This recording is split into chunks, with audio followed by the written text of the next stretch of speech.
हालांकि डीसिल्टिंग के विषय में कोई विभाग मेरे अंतर्गत सीधे तौर पे नहीं है।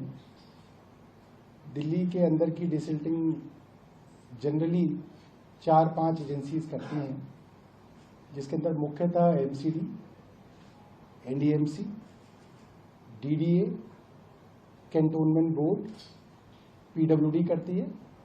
और जो बड़े यमुना से संबंधित नाले होते हैं, जो यमुना में ड्रेन गिर रही होती है, उसमें से कुछ नाले इरिगेशन फ्लड कंट्रोल करता है। मेनली नजफगढ़ नाला इरिगेशन फ्लड कंट्रोल करता है।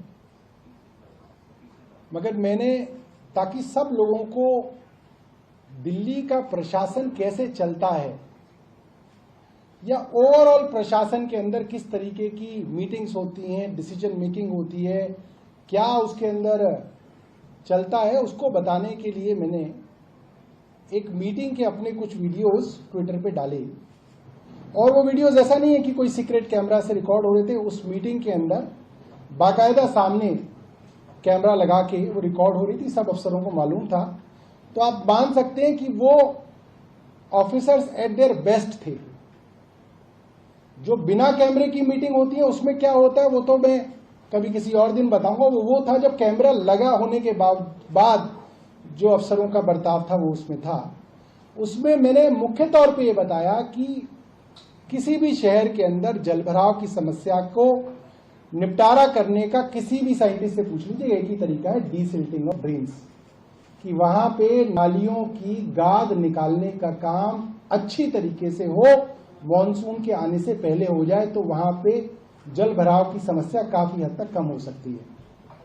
और उस मीटिंग के अंदर मेरे कुछ यही सवाल थे कि जब डीसिल्टिंग होती है सामान्यतः, क्योंकि मैं भी एक विधायक हूं, अपने एरिया के अंदर घूमता हूं, घर से सेक्रेटेरिएट तक, सेक्रेटेरिएट से कहीं और पूरे दिन आना जाना होता है। तो जब डीसिल्टिंग का समय होता है तो सड़क के किनारे ढेरियां दिखती हैं कि गाद निकाल के काले काले रंग की ढेरियां जो है लगी हुई होती हैं, जिसको डिपार्टमेंट जो है सूखने के लिए छोड़ देते हैं।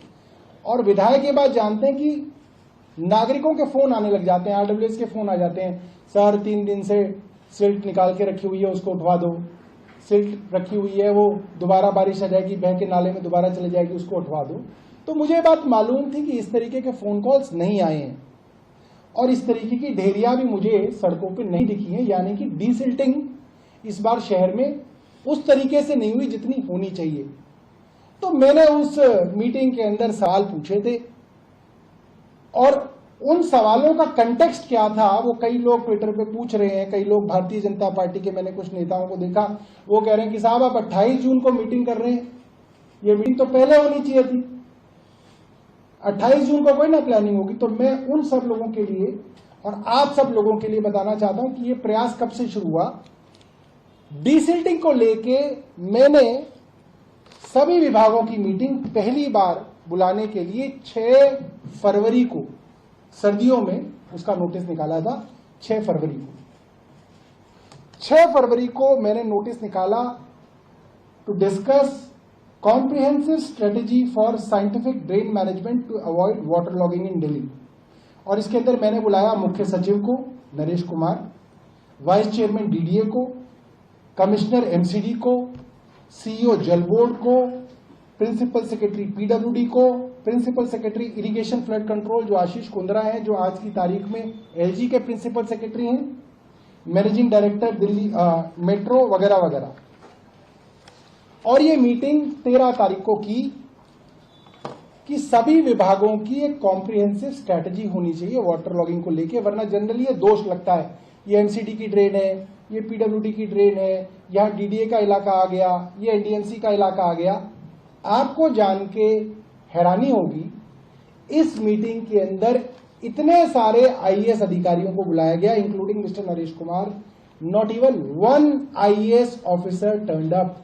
इनमें से कोई भी आईएएस अधिकारी इस मीटिंग में नहीं आया। ये सीरियसनेस है इन अधिकारियों की वाटर लॉगिंग को लेके, डीसिल्टिंग को लेके। एक भी आईएएस अधिकारी नहीं था। 13 फरवरी को जो मीटिंग हुई उसके मिनट्स में आपको दिखाता हूं। वेलकम टू के mall, a premium project by Kaleen Group. K-Mall is in the heart of Kolkata's electronic, garment and lifestyle hub, Khidirpur. K-Mall, which is designed as a world-class mall, is the outcome of endless effort of our experts, combined with modern superb techniques and new age design. Book now